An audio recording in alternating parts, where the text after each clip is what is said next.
नमस्कार। क्या खरीदें क्या बेचें में आपका बहुत बहुत स्वागत है। मैं हूं आपके साथ संदीप ग्रोवर।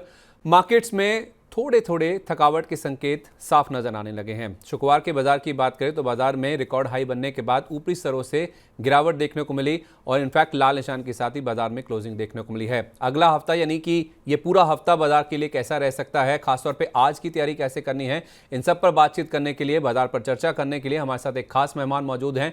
हमारे साथ कोटक सिक्योरिटीज के head of research Shrikant Chauhan ji हमारे साथ मौजूद हो रहे हैं। सर, बहुत बहुत स्वागत है आपका मनी 9 पर। धन्यवाद अपना समय देने के लिए। Sandeep ji, thank you so much for having me on this show.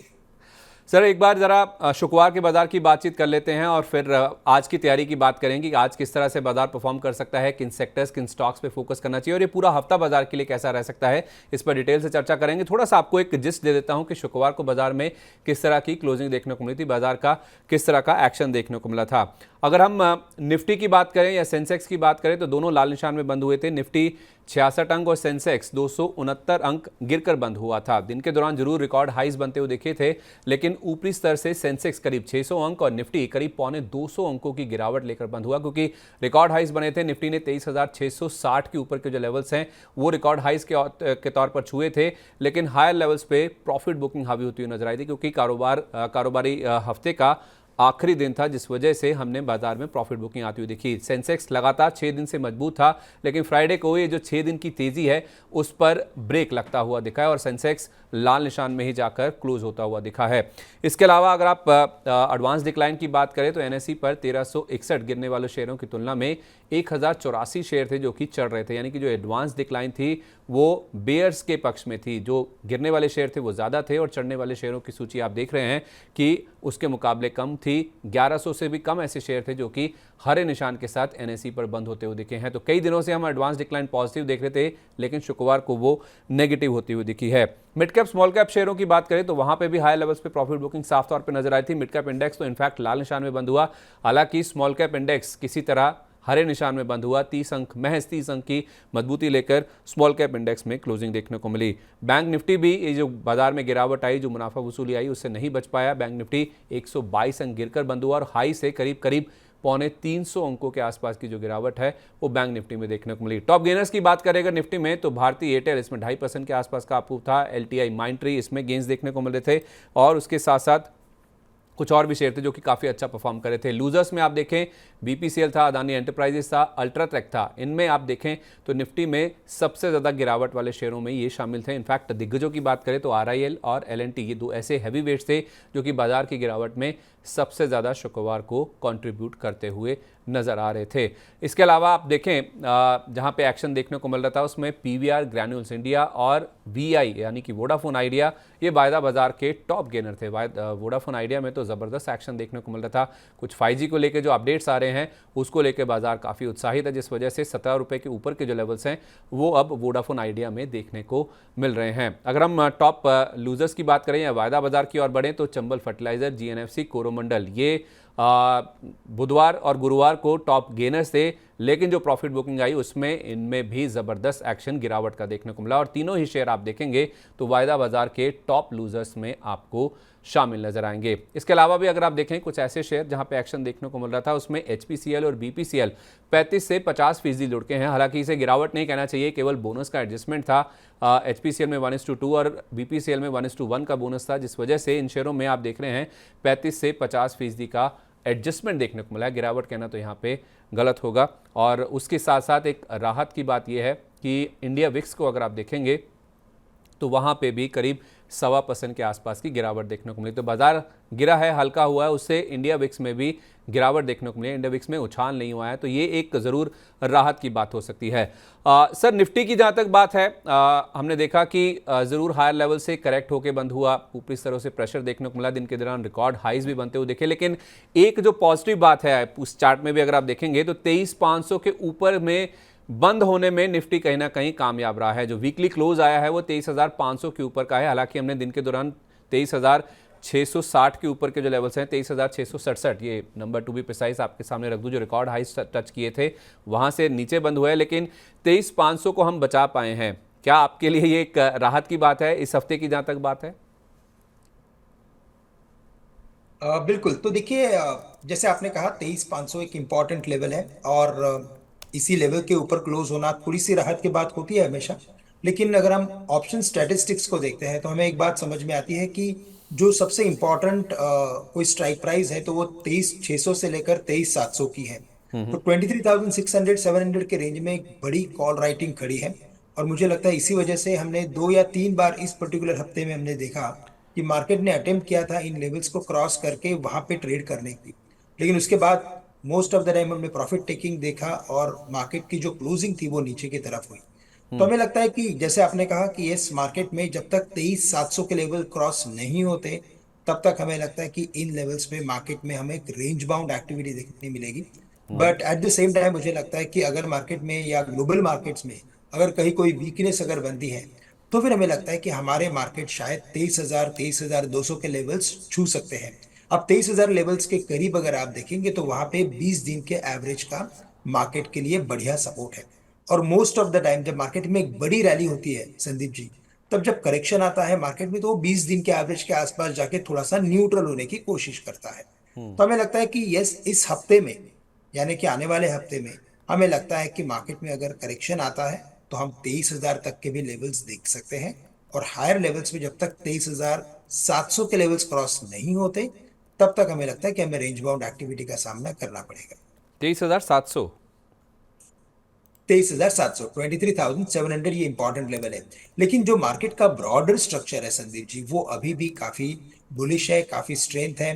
कई सारे स्टॉक्स में अभी भी मोमेंटम जारी है। तो हमें लगता है कि बाय ऑन डिप्स की स्ट्रैटेजी रखें। हायर लेवल्स पे बिल्कुल हम कॉन्ट्रा व्यू के साथ काम कर सकते हैं, क्योंकि 23,700 काफी नजदीक का लेवल है।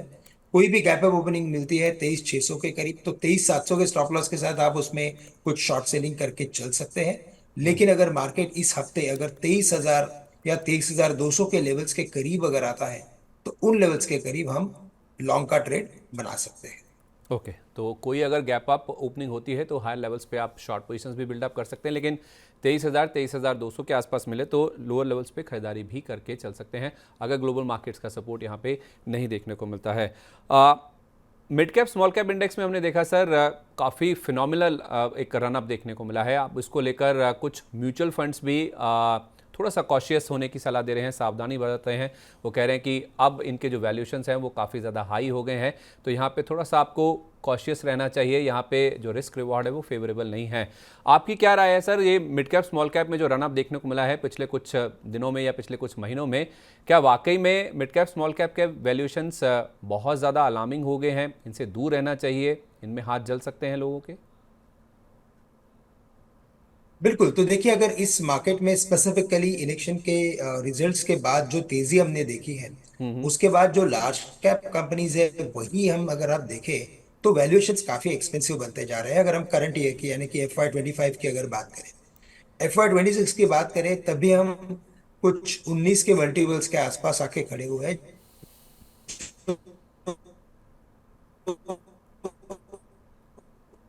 एक मैं कहूंगा कि एक हायर लेवल्स है, वो सभी इंडाइसेस काफी एक्सपेंसिव हो चुके हैं।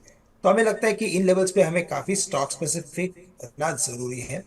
और अगर हायर लेवल्स पे अगर आप आपके पोर्टफोलियो को अगर कंसोलिडेट करते हो, यानी कि अगर आपके पास 20 25 50 स्टॉक्स अगर है, तो अगर आप उन पर्टिकुलर स्टॉक्स में पोजीशंस को अगर कम कर लेते हो, तो मुझे लगता है कि ये फायदेमंद होगा। मार्केट में जो भी करेक्शन, और मोस्ट ऑफ द टाइम मैंने संदीप जी ये भी देखा है कि जब दो बड़े इवेंट होते हैं, जैसे कि एक इवेंट अभी खत्म हो चुका है इलेक्शन का, दूसरा इवेंट है अभी बजट का, ये दो इवेंट के बीच में मार्केट में एक करेक्शन आता है, तो वो करेक्शन में आप कुछ वापस खरीदारी कर सकते हैं। लेकिन अभी रिसेंटली जो मार्केट हायर लेवल्स पे ही ट्रेड कर रहा है, तो इन लेवल्स के करीब हमें लगता है कि आप अपने जो भी मिड कैप स्मॉल कैप के पोर्टफोलियो को थोड़ा कंसोलिडेट कर सकते हैं। इनफैक्ट आपके जो म्यूचुअल फंड्स हैं वहां पे भी अगर आपको कुछ कंसोलिडेशन करना है, तो आप यहाँ पे इन लेवल्स पे कंसोलिडेशन करके चल सकते हैं। ठीक है, तो मिड कैप स्मॉल कैप में कंसोलिडेशन का मोड आप लेके चलें, यानी कि जहां मुनाफा वसूली हो सकती है, मुनाफा बुक कर सकते हैं, वहां आप मुनाफा वसूली करके चलें। जहां नंबर्स ज़्यादा हैं स्टॉक्स के या फिर म्यूचुअल फंड्स के, उनको भी आप चाहें तो थोड़ा सा कर्टेल करके चल सकते हैं, क्योंकि एक बड़ा इवेंट हमारे सामने से निकला है और एक बड़ा इवेंट आने की तैयारी भी है। बजट हमारे सामने है, उसको लेकर मैं बातचीत करूंगा आपसे। लेकिन सर, शुक्रवार के बाजार की बात करें, कुछ ऐसे सेक्टर्स पॉकेट जहां पे बहुत ज़्यादा प्रेशर देखने को मिल रहा था, उसमें तेल गैस है, PSU बैंकिंग, ये एक ऐसा स्पेस है जहां पे पिछले हफ्ते तक हम देखते हैं कि ज़्यादातर एनालिस्ट काफ़ी बुलिश थे, लेकिन जिस तरह का प्रेशर बना है शुक्रवार के सेशन में, अब क्या रणनीति होनी चाहिए सर? क्या तेल गैस और पीएसयू बैंकों को खरीदना चाहिए, गिरावट एक एंट्री का मौका है, या जो भी मुनाफा बन रहा है लेकर निकल जाएं? तो देखिए, ब्रेंट क्रूड के दामों में एक अचानक से जो तेजी बनी है, उस उन ये पर्टिकुलर जो जो तेजी बनी है ब्रेंट क्रूड में, वो एक्सपेक्टेड नहीं थी। लेकिन अगर आप साथ ही साथ ओवरऑल यूएस के डेटा को अगर आप देखते हो, तो वहां पे एक मिक्स ट्रेंड बना हुआ है। वहां पे ऐसी स्थिति बनी है कि शायद रेट कट आ सकता है, शायद रेट कट नहीं आएगा, शायद दो रेट कट्स आएंगे या एक रेट कट आ सकता है। तो अभी एक ओवरऑल व्यू ये बन रहा है कि शायद इस साल के एंड तक हम एटलीस्ट कम से कम एक रेट को तो देख सकते हैं यूएस में। तो फेड रेट के जो इंटरेस्ट रेट के ऊपर की जो बातचीत थी, अ, वो बातचीत के बेसिस पे हमें यही लगता है कि कम से कम हम ये साल के एंड में यूएस में एक एक इंटरेस्ट रेट कट देख सकते हैं। और अगर ये स्थिति बनती है, तो वो स्थिति में हमने कई बार ऐसे देखा है कि जो भी कमोडिटीज होती है वहां पे तेजी बनती है। तो स्पेशली इसी वजह से ब्रेंट क्रूड में तेजी बनी, नाइमेक्स में तेजी बनी, और जो ये वो इमर्जिंग मार्केशन देती है। तो इसी वजह से हमने देखा कि ऑयल एंड गैस स्टॉक्स में थोड़ी सी मंदी आई है। कुछ एक स्टॉक्स एक्स बोनस भी हुए तो लिक्विडिटी बढ़ गई है। तो हमें हाँ। लगता है कि ये सेक्टर कुछ दिन के लिए थोड़ा प्रेशर में रहेगा। बट ओवर द पीरियड अगर आप देखें, यानी कि यहाँ से अगर आप लंबी अवधि का अगर नजरिया रखते हो, 3 से 6 महीने का या 12 महीने का नजरिया रखते हो, तो मुझे लगता है कि ऑयल एंड गैस स्टॉक्स में जो भी करेक्शन आता है, वो एक अपॉर्चुनिटी होगी इन्वेस्टर्स के लिए टू इन्वेस्ट फॉर।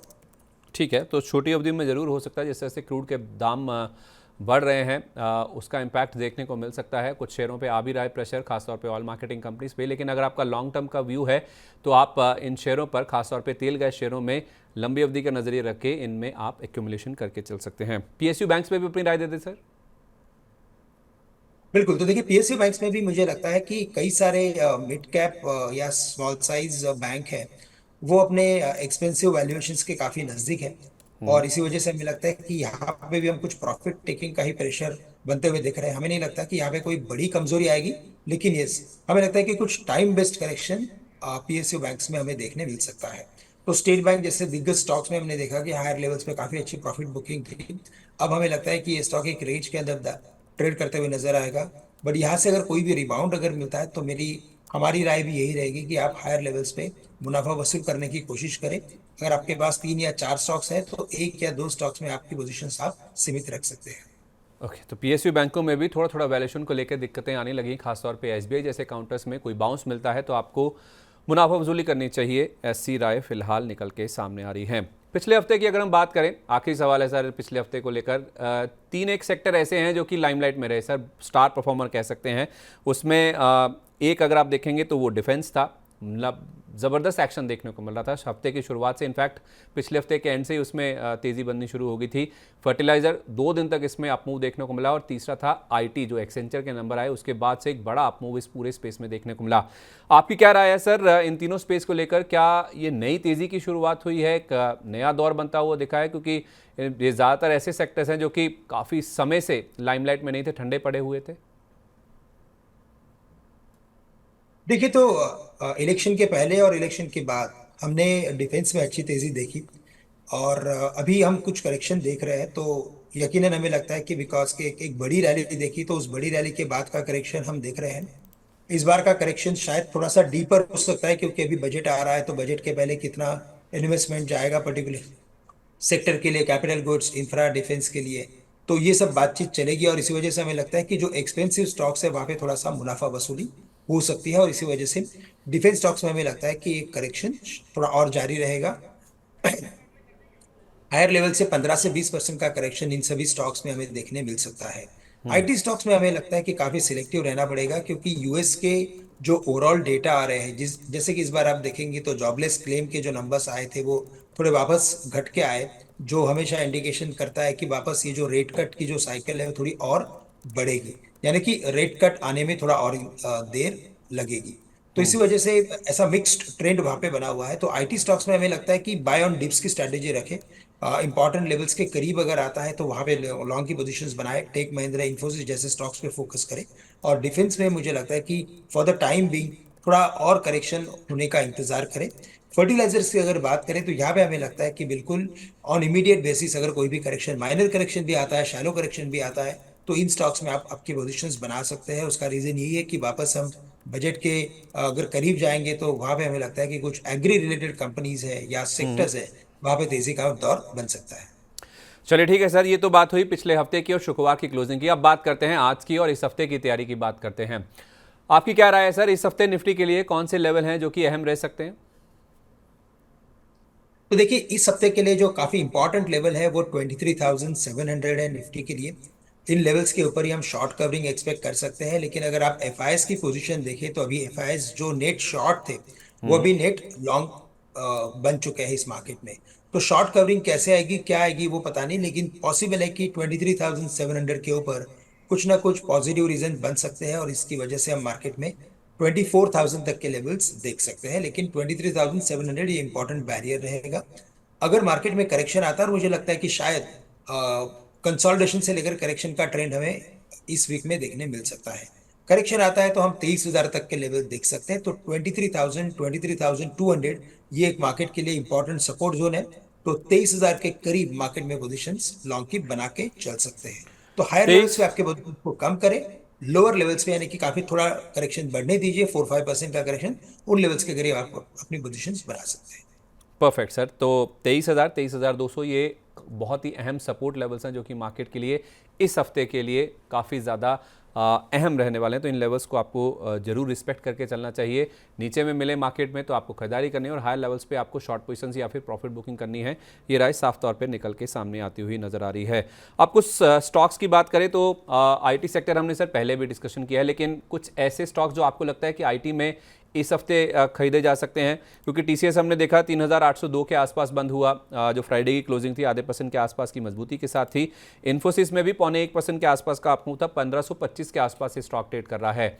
इन दोनों में से कोई स्टॉक जो कि इस हफ्ते या आज के लिए चुने जा सकते हो? देखिए तो टेक्नोलॉजी में हमें लगता है कि दो स्टॉक्स में अपसाइड पोटेंशियल काफी क्लियरली नजर आ रहे हैं। तो बेस्ड ऑन टेक्निकल्स मुझे लगता है कि टेक महिंद्रा अगर करंट लेवल से खरीदते हैं जो 1400 के करीब है, वहां पे हमें लगता है कि स्टॉक 1500 1525 के लेवल्स दिखा सकता है। तो with a medium to short term view इसे बिल्कुल खरीदा जा सकता है। स्टॉप लॉस यहाँ पे रखे आप 1,360 रुपए का। और इन्फोसिस जहाँ पे क्लोजिंग 1,525 की है, वहां पे भी हमें लगता है कि फंडामेंटली 1,720 1,750 के टारगेट्स नजर आते हैं। लेकिन टेक्निकली हमें लगता है कि स्टॉक 1,600 के लेवल्स के करीब जा सकता है। तो यहाँ से कोई भी करेक्शन आता है तो 1,500 के करीब या 1,510 के करीब इसे खरीदें। स्टॉप लॉस यहाँ पे रखें 1,470 रुपए का।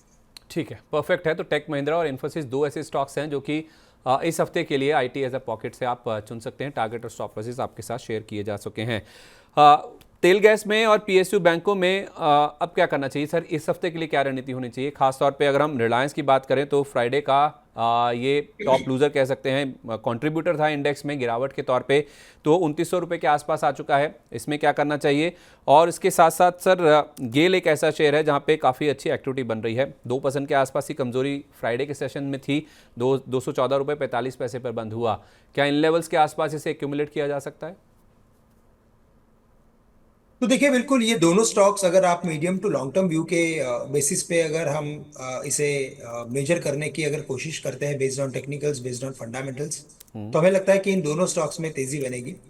स्पेसिफिकली रिलायंस हमें लगता है कि 3,000 के करीब आने के बाद मल्टीपल टाइम्स हमने एक अच्छी खासी प्रॉफिट टेकिंग देखी। लेकिन साथ ही साथ इसका जो बेस है वो बढ़ते जा रहा है, वो शिफ्ट हो चुका है। तो 2,850 का स्टॉप लॉस रखे और जो भी करेक्शन आता है उसमें लॉन्ग की पोजीशंस बनाए। इस बार हमें लगता है कि 3,000 के लेवल्स अगर रिलायंस क्रॉस कर लेता है तो आगे की तेजी काफी अच्छी रहेगी, शानदार रहेगी। लेकिन करंट लेवल से हमें लगता है कि रिस्क रिवॉर्ड रेशियो फेवरेबल रहेगा। अगर स्टॉक में कोई करेक्शन आता है तो 2,850 का स्टॉप लॉस रखें। और साथ ही साथ हमें लगता है कि गेल गेल गैस अथॉरिटी, यहाँ पे अगर आप देखिए तो पिछले 15-20 दिनों में जो इसमें वॉल्यूम्स बने हैं और जो डिलीवरी बेस्ड वॉल्यूम बने हैं। ओके, तो यहाँ पे रिलायंस इंडस्ट्रीज़ में सर कह रहे हैं कि आप खरीदारी करके चल सकते हैं। 3000 का जो लेवल है वो रिलायंस इंडस्ट्रीज़ के लिए काफ़ी अहम है। अगर ये लेवल पार हो जाता है तो फिर यहाँ पे एक नया ब्रेकआउट होता हुआ नजर आएगा। काफ़ी अच्छा मूव इस स्टॉक में देखने को मिल सकता है। 2850 रुपये आपका इस स्टॉक में स्टॉप लॉस होना चाहिए। गेल में भी हम बातचीत कर रहे थे और गेल में भी सर कह रहे हैं कि वॉल्यूम्स बहुत अच्छे बनते हुए देखे पिछले कुछ दिनों में। कुछ एक्टिविटी गेल के स्टॉक में होती हुई नजर आ रही है, जिस वजह से हम देख रहे हैं ये स्टॉक काफ़ी ज़्यादा लाइमलाइट में है। ये लास्ट के कुछ आप अगर बार्स देख पाएँ right side of the screen में, अगर आप लास्ट में देखेंगे तो कुछ ऊंचे ऊंचे आपको इमारतें नजर आएंगी। ये वॉल्यूम की है, वॉल्यूम किस तरह से इस काउंटर में बढ़ता हुआ दिखा है, तो उसका जो इम्पैक्ट है वो स्टॉक में साफ तौर पे देखने को मिल रहा है। तो ऑयल एंड गैस में रणनीति साफ है कि आपको बाय ऑन डिप्स की रणनीति लेके चलना है। अगर आपका लंबी अवधि का नज़रिया है तो रिलायंस, गेल जैसे जो स्टॉक्स हैं इनमें हो सकता है कि आपका अच्छा खासा पैसा बनता हो दिखे। और निफ्टी में भी 23,700 तक के जो लेवल्स हैं वो काफ़ी अहम हैं, जो कि शायद इसी हफ्ते आते हुए नज़र आ सकते हैं। तो ये राय फिलहाल है जहाँ तक ऑयल एंड गैस सेक्टर की बात है और निफ्टी की बात है। और आईटी में भी हमें श्रीकांत जी बता रहे थे कि इन्फोसिस पे आप फोकस कर सकते हैं, जहाँ पे 1720 1750 के टारगेट हैं। और इसके साथ साथ टेक महिंद्रा, इस पे भी आपको फोकस करना है। श्रीकांत जी हमारे साथ जुड़ गए। सर आप गेल को लेके बोल रहे थे कुछ। बिल्कुल। तो अगर गेल के टेक्निकल पैटर्न को देखें और उसके अगर ओवरऑल डिलीवरी बेस्ड वॉल्यूम के डेटा को, स्टैटिस्टिक्स को अगर हम काफी क्लोजली अगर देखते हैं तो समझ में आता है कि इसमें कई सारी खरीदारी हुई है 200 रुपए के करीब। तो 200 रुपए के करीब काफी अच्छा सपोर्ट शिफ्ट हो चुका है। उन लेवल्स के करीब का स्टॉप लॉस रखें और हमें लगता है कि ये स्टॉक फॉर द टाइम भी 200 और 225 के रेंज में ट्रेड कर सकता है। लेकिन इवेंचुअली हमें लगता है कि ये स्टॉक 250 300 के लेवल्स आने वाले कुछ 6 महीने के अंदर दिखाई दे सकता है। तो गेल भी हमें काफी एक स्ट्रॉन्ग कैंडिडेट लग रहा है, लेकिन करंट लेवल से यहाँ पे एक मीडियम टू लॉन्ग टर्म का व्यू रखें। ओके, तो 250 से 250 तक के लेवल्स गेल के स्टॉक में देखने को मिल सकते हैं। फिलहाल ये स्टॉक 200 से 225 की रेंज में है, लेकिन इसमें अगर आप 6 से 12 महीने का व्यू लेके चलें तो 250 और 275 तक के जो लेवल्स हैं वो देखने को मिल सकते हैं। आखिरी दो सवाल सर आपसे, एक तो एफएमसीजी, रियल्टी और कैपिटल गुड्स, ये कुछ ऐसे पॉकेट्स हैं जिनमें डिसाइसिवली अब प्रॉफिट बुकिंग के जो संकेत हैं साफ तौर पे नजर आ रहे हैं। खासतौर पे कैपिटल गुड्स में आप एलएनटी देख लीजिए, फ्राइडे को भी स्टॉक गिरा था। एफएमसीजी में उम्मीद तो ये बन रही है कि बजट के बाद यहाँ पे खपत बढ़ती हुई दिखेगी, सरकार कुछ ऐसे फैसले ले सकती है जिसमें ग्रोथ को बढ़ावा दिया जाएगा, रूरल इकोनॉमी पे फोकस होगा। लेकिन स्टॉक्स में ऐसा कुछ रुझान देखने को मिल नहीं रहा है। और रियल्टी में भी हमने देखा है कि अब हायर लेवल्स पे प्रॉफिट बुकिंग ही एक ऐसा ट्रेड है जो शायद ट्रेडर्स ज़्यादा पसंद करके चल रहे हैं। तो इन तीनों पॉकेट्स को लेकर कोई ऐसे स्टॉक्स जो आपने आइडेंटिफाई किए हों? तो देखिए, यहाँ पे हमें लगता है कि एफएमसीजी में जो तेजी रहेगी वो काफी सिलेक्टिव हो सकती है, क्योंकि इनके इस बार के जो नंबर्स आएंगे वो नंबर्स में वॉल्यूम ग्रोथ कैसे हो रहा है उसी के बेसिस पे एक नया एनालिसिस बनेगा।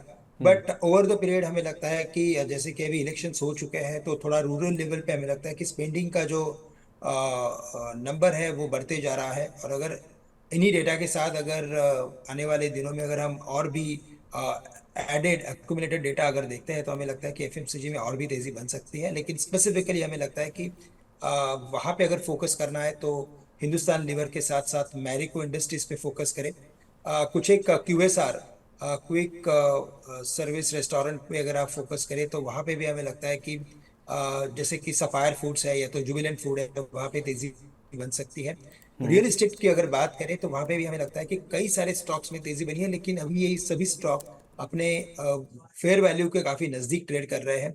तो करेक्शन में आप डीएलएफ जैसे स्टॉक को खरीद के चल सकते हैं। वहां पे हमें लगता है कि डीएलएफ है, लोडा है, ये दो स्टॉक हमारे रडार पे है। यहाँ पे हमें लगता है कि तेजी बन सकती है। कैपिटल गुड्स की अगर बात करें तो वहाँ पे प्राज इंडस्ट्रीज में एक स्पेसिफिक इंटरेस्ट बना हुआ है, और बजट के आने तक, अनाउंसमेंट होने तक हमें लगता है कि प्राज इंडस्ट्रीज में भी तेजी का मोमेंटम बन सकता है। लेकिन कमिंस है या सीमेंस है या तो पकड़ लीजिए कि एबीबी है, वहां पे हमें लगता है कि कुछ करेक्शन देखने मिल सकता है।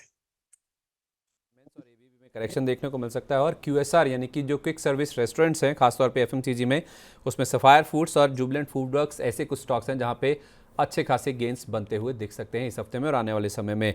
आखिरी सवाल सर आपसे, आज और इस हफ्ते की जहां तक बात है तो किन सेक्टर्स, किन शेयरों में पैसा बन सकता है? कोई टॉपिक्स जो आपके पास हैं जो आप शेयर करना चाहें? बिल्कुल।